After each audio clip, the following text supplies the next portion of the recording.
तीळ टाकून बाजरीची भाकर बनवून घेऊया। या भाजी सोबत बाजरीची भाकर खाल्ली जाते।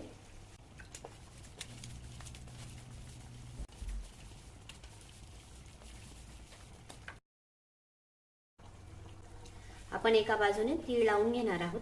तिळाची बाजू वरती ठेवणार आहोत। आपण छान बारीक भाकर बनवून घेतलेली आहे। आता आपण भाकर तव्यावर टाकून घेणार आहोत।